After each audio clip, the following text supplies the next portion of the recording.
Javier moved with practiced skill in the small kitchen of the house, preparing breakfast while the aroma of freshly brewed coffee filled the room. On the worn wooden table stood a plate of toast and a glass of warm milk. He turned his gaze toward the bedroom, where he could hear the soft creak of the wooden floor. He braced himself for what was to come. "Where is your mother?" Ernesto asked as he entered the kitchen, his expression confused, his eyes wandering as if searching for something that wasn't there. Javier closed his eyes briefly before responding with practiced patience, though his voice betrayed a hint of exhaustion. "Dad, Mom hasn't been here for years," he said. Ernesto seemed to hear his son's words for the first time, a shadow of sadness crossing his face. But seconds later, the confusion returned to his eyes. "And where is your mother?" he asked again. Javier sighed and set the coffee cup down with more force than necessary. He felt the weight of the same questions that seemed to loop endlessly every day. But as he watched Ernesto slowly sit down on the chair, his back bent, his trembling hands adjusting the edge of the tablecloth, his anger faded. "Here, Dad," Javier said softly, bending down to pour him coffee. He looked at him tenderly. "Is everything okay?" Ernesto looked up, his eyes softening. "Thank you, my boy. Always so attentive," he murmured. This simple phrase, full of affection, disarmed Javier completely. A lump formed in his throat as he turned to the sink, pretending to wash something, just to hide the tears that threatened to spill. Despite everything, he knew this man, who sometimes couldn't even remember his own name, was his father, and Javier couldn't give up on him. Don't forget to like this video and subscribe to our channel for more stories like this. The next morning, the routine repeated itself. Moments of silence, broken conversations where Ernesto repeatedly asked about the state of the garden, the old watch he had given Javier for his 20th birthday, or even the dog Javier had during his childhood. Javier answered each question with a mix of patience and pain, fighting the frustration that gnawed at him. As Javier washed the breakfast dishes, he glanced out the window toward the garden. The flowers that once bloomed in vibrant colors were now wilted and overgrown, the stone path leading to the iron gate covered in moss. The metal was worn and rusted, the bars twisted by time and neglect. The house, once a lively home, now seemed a reflection of Ernesto's condition, a broken spirit with remnants of his former self. Javier pressed his lips together, thinking of all the things that needed to be done. But between his afternoon work and caring for his father in the morning, he had no time for anything else. In the afternoon, Javier prepared to go to work as usual. Before leaving, he knelt beside Ernesto, who sat in his favorite armchair, looking at a photo album, his gaze lost. "Dad, please don't leave the house," Javier said firmly but kindly. "I'll be back soon." Ernesto nodded absently, his fingers stroking a photo of his late wife. Javier hesitated for a moment, his chest filled with a mix of worry and guilt, before closing the door behind him and leaving Ernesto alone with his memories. Several hours passed as Ernesto wandered silently through the house. Eventually, he stood up and headed toward the garden, driven by an inexplicable restlessness. The afternoon sun warmed his skin as he crossed the small stone path, his gaze fixed on the gate at the end of the garden. As he reached the gate, he heard a noise. A cold wind made the trees creak, but that wasn't what caught his attention. Ernesto looked through the gate and saw a figure standing motionless on the other side. A dog, muscular with a dark coat and brown spots. Ernesto watched it with an intensity that made his breath catch. The dog's amber eyes seemed to study every movement. It didn't move, but its posture suggested it was ready to act at any moment. A low, almost inaudible growl made Ernesto's heart race. He stood there, unable to look away. Something about the animal frightened him and yet drew him in. A shiver ran down his spine as a cold breeze made the tree branches tremble. The gate creaked softly as Ernesto, almost without realizing it, reached for the latch. His thin, trembling hand grasped the cold, rusted lock. His fingers fumbled with it, and a soft click echoed in the stillness of the garden. For a moment, his time-worn eyes trembled, the confusion lingering within him. The dog on the other side remained motionless, like a statue, but its piercing gaze seemed to penetrate Ernesto's deepest thoughts. A chill ran through him as the wind blew gently, making the gate emit a faint metallic groan, as if it were alive and knew what was about to happen. Ernesto felt a mix of fear and curiosity as he slowly unlocked the gate. The metallic click sounded louder than expected. The dog tilted its head slightly, its ears perking up at the sound. "Who are you?" Ernesto murmured softly, almost as if expecting an answer from the animal. The gate opened with a sharp creak, shattering the afternoon silence. The dog stepped forward, its stance firm and alert. Ernesto instinctively stepped back, placing a hand on the gate frame to steady himself. The distance between them slowly closed. The dog lifted its snout, sniffing the air, a low, deep growl emanating from its throat. The sound vibrated in Ernesto's chest, but he stood his ground, though his hands trembled slightly. Something about the dog held him, as if hypnotized. There was fear, yes, but also a strange calm, as if he knew this animal meant him no harm as long as he didn't provoke it. "I mean you no harm," Ernesto said softly, almost whispering. The dog tilted its head again, its ears moving back and forth as if processing the words. Then it took a step over the threshold. Ernesto held his breath. The animal was even larger up close, its muscular body and white coat with brown spots glowing in the golden light of the sunset. The growling ceased suddenly, and the dog paused for a moment. Ernesto noticed that the dog's amber eyes held no anger, only alertness and something that almost seemed like curiosity. The dog lowered its nose and took another step closer, but Ernesto didn't move. Both remained in a strange, timeless moment of silence, a tension filled with an unspoken understanding. Suddenly, the dog turned its head as if hearing something. Without warning, it broke eye contact and ran into the garden. Ernesto stood rooted to the spot, his gaze following the animal as it moved with graceful speed. It stopped at the edge of the stone path, sniffing the air. Ernesto leaned against the gate frame for support, his heart pounding as he watched the dog's behavior. There was something strange about the way it moved, as if searching for something. A loud bark broke the silence, making Ernesto flinch slightly. The sound echoed in the quiet air, and the dog barked again, this time more forcefully. Then it ran off, disappearing behind the bushes at the back of the house. "Where are you going?" Ernesto whispered, following the dog with his eyes. The barking grew more intense as Ernesto slowly made his way toward the back garden. He heard the crunch of dry leaves under his feet as he carefully walked along the stone path.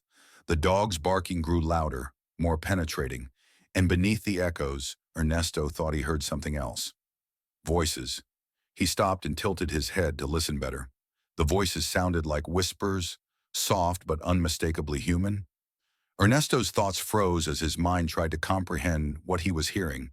The voices seemed to be coming from the lower end of the house, exactly where the dog had run. "There's someone there," Ernesto murmured softly, though no one was around to hear him. He heard the wind again, rustling the tree branches and carrying fragments of voices with it. Words he couldn't decipher. He took a step forward, then another, his fragile body moving slowly toward the sounds, driven by confusion and the urge to find out what was happening. As he approached the source of the noises, the dog's barking grew louder, almost like a warning. Ernesto quickened his pace, a mix of fear and determination accompanying him as his thoughts swirled with questions. Who were these people? What were they doing here? And why? When Ernesto finally reached the back of the house, he hesitated, holding onto the doorframe to steady himself. The evening light filtered through the branches, casting long, flickering shadows on the grass.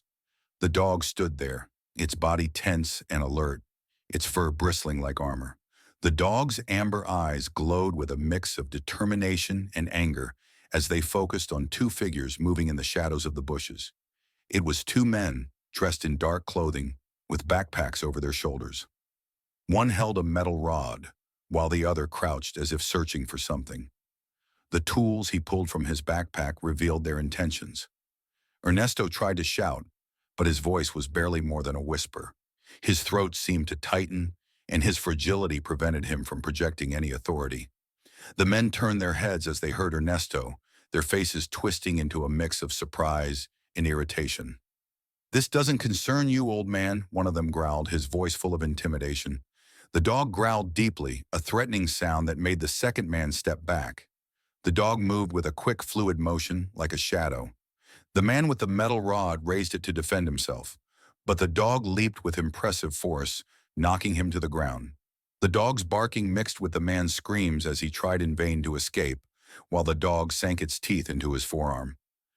The second man, who had been frozen in place, pulled a knife from his backpack and pointed it threateningly at Ernesto. "Don't come closer," the man warned. Ernesto trembled but took a step back. His mind was confused, but an instinct told him he couldn't just stand there. His eyes desperately scanned the surroundings until he spotted a piece of wood leaning against the wall. With great effort, he picked up the wood. The dog, meanwhile, had the first man under control while the second man advanced decisively toward Ernesto, knife in hand. The old man raised the wood in front of him like a sword. "Don't come closer," he said, his voice trembling but firm. The thief turned at that moment as the dog released the first man and lunged at him. The second man barely had time to react before the dog pounced on him with such force that the knife fell to the ground. The man stumbled back, trying to flee, but the dog gave him no chance. With a strength that amazed Ernesto, the dog pinned the man to the ground while the first thief lay on the ground, clutching his injured arm. Ernesto let the wood slip from his hands and fell to his knees, exhausted. His breathing was heavy, his hands trembling as he watched the scene before him. The dog, an unrelenting guardian, kept the thieves at bay, and Ernesto felt a mix of awe and gratitude. A key turned in the lock, and the back door of the house opened. Javier rushed in, his gaze shifting in disbelief between Ernesto, kneeling on the ground, and the dog, standing guard over the two men. "Dad!" Javier called, running to him. His heart raced as he knelt beside Ernesto, supporting him. The dog, still standing over the thieves, turned its amber eyes to Javier. In them was the same intensity as before, determination but no aggression. Javier swallowed hard, unable to speak. He held his father tightly as he stared at the dog, which had protected everything they loved. Javier felt his heart still racing, his hands trembling as he pulled out his phone. While supporting Ernesto, he watched the dog, which remained steadfast, its teeth slightly bared, keeping the two men in check. The dog didn't relax its vigilant stance, as if knowing the danger wasn't over. Javier quickly dialed the emergency number. "I need help," he said urgently, struggling to stay calm. "Two men tried to break into my house. They're in the backyard, but they're under control. A dog is keeping them at bay." The voice on the other end assured him that police were on the way. Javier hung up and let out a long, exhausted sigh before turning back to Ernesto. "Dad, are you okay?" he asked worriedly, noticing that Ernesto's knees were dirty from the ground and his face pale. Ernesto looked at him, confused. "The dog saved us," he murmured. "I think he wanted to protect us." Javier nodded silently, his gaze returning to the dog. The animal remained motionless, as if waiting for the next move of the intruders. A low, threatening growl came from its throat, a constant reminder that it was ready to act again if necessary. The sound of sirens in the distance broke the tense silence. Ernesto looked startled as he glanced toward the horizon, while Javier quickly moved to the back gate to open it for the police. The officers rushed into the backyard, their weapons drawn. They found the two men on the ground, one clutching his injured arm, the other desperately trying to explain himself, unsuccessfully, as his leg was pinned under the dog's powerful paw. "Calm down," one of the officers ordered in a calm but firm voice as he cautiously approached. Javier raised a hand to de-escalate the situation. "The dog isn't dangerous to us," he explained. "He's just protecting us." The officers exchanged glances, and one of them stepped closer to the dog, always on guard. The dog turned its head to him, its eyes radiating the same intensity as before, but it made no move to attack. At that moment, Javier spoke. "Good boy, Leon.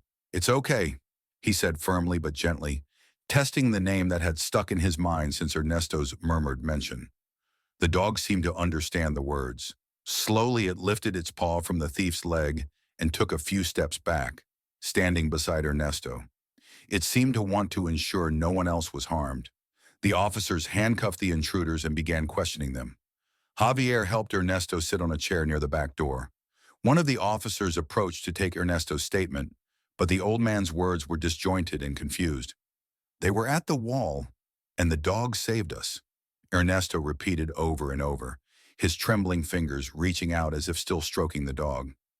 The officer gave Javier a questioning look, but Javier shook his head. "He has Alzheimer's," he explained, "but what he's saying is true. This dog stopped those men from carrying out their plans." Night fell as the police led the thieves away. Javier carefully closed the back door, his thoughts swirling around the events. He looked at Ernesto, who continued to stroke the dog's back. It was a moment of silence but also of gratitude. "Thank you. Thank you for helping us," Ernesto murmured, his trembling fingers running through the dog's fur. The dog remained motionless, as if understanding the words, its previously fierce expression now gentle. Javier crossed his arms and leaned against the doorframe, watching the scene. A mix of relief and guilt filled him. Relief for having arrived in time, and guilt for leaving his father alone. But most of all, he felt admiration for this animal that had done more than he ever expected. In the following days, Javier searched social media for information about the dog. He contacted animal shelters and veterinarians, describing the events and leaving his contact details in case someone was missing the animal. But no one came forward, and the dog seemed to have no owner. One night, Javier sat at the kitchen table. The dog lay near the door while Ernesto slept peacefully. The dog rested its head on its front paws, its breathing steady. Javier watched it for a while and finally made a decision. "Okay, Leon," he murmured, more to himself than to the dog. "I think you should stay with us." From that day on, Leon became part of the family. Javier watched attentively as Ernesto looked at him with a spark in his eyes. "Dad, I need to talk to you," Javier began cautiously. Ernesto leaned forward slightly, tilting his head as if deciphering his son's words. Javier took a deep breath before continuing. "I think it's best if Leon stays with us." Ernesto seemed lost in his own thoughts for a moment, but then a flash of clarity appeared in his eyes. He looked at Leon, who sat quietly nearby, and smiled. "He's a good guardian," he said with a certainty that made Javier's throat tighten. He had to look away to keep his composure. "Yes, Dad, he is," Javier agreed. From that day on, Leon was officially part of the family. His presence began to change life in the house. Ernesto, who had often sat apathetically in his armchair staring into space, began to wake up early. He spent time in the garden with Leon, went for walks, or talked to the dog as if it understood every story. Leon listened attentively, sometimes tilting his head as if responding. Javier often watched these scenes from the kitchen window, moved by the energy Ernesto suddenly radiated. Leon seemed not only a protector, but also an anchor that brought Ernesto peace. One afternoon, Javier noticed how Leon instinctively positioned himself in front of the gate when Ernesto got too close, blocking the way with his body. Ernesto laughed and tried to walk past, but Leon didn't move. Instead, he wagged his tail as if to say, "That's enough." Ernesto gave in and returned to his flowers. Another evening, Javier found Ernesto confused in the kitchen. A pot sat unattended on the stove. Leon sat motionless in front of it, his eyes fixed on the flame. Quickly, Javier turned off the stove. "Dad, what are you doing here?" he asked gently. Ernesto seemed unsure. I think I wanted to cook something," he murmured. Javier stroked Leon, who remained vigilant, watching the stove. "Thank you, Leon," he whispered. "You've saved us more than I ever imagined." The days passed and Javier began to trust Leon. When he went to work, he knew Ernesto was in good hands. The bond between the three grew stronger, as if Leon had always been part of the family. One night after a long work day, Javier found Ernesto asleep on the couch. Leon lay at his feet, relaxed but alert.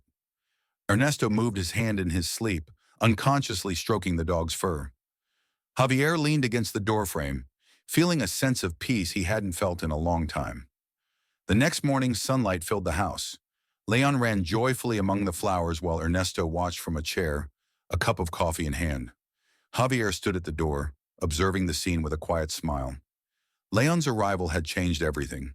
The dog wasn't just a protector, he was a companion who inspired Ernesto to get up each day and rediscover life. One afternoon was particularly unforgettable. As they sat together in the living room, Ernesto suddenly began reciting a poem. His voice was shaky but full of passion. "Life is a dream, and dreams are," he said with a spark of clarity in his eyes. Javier was speechless. Leon seemed to sense the significance of the moment. He stood up and placed his head on Ernesto's knee. The old man stroked him slowly as Javier watched with a lump in his throat. From then on, the house grew livelier.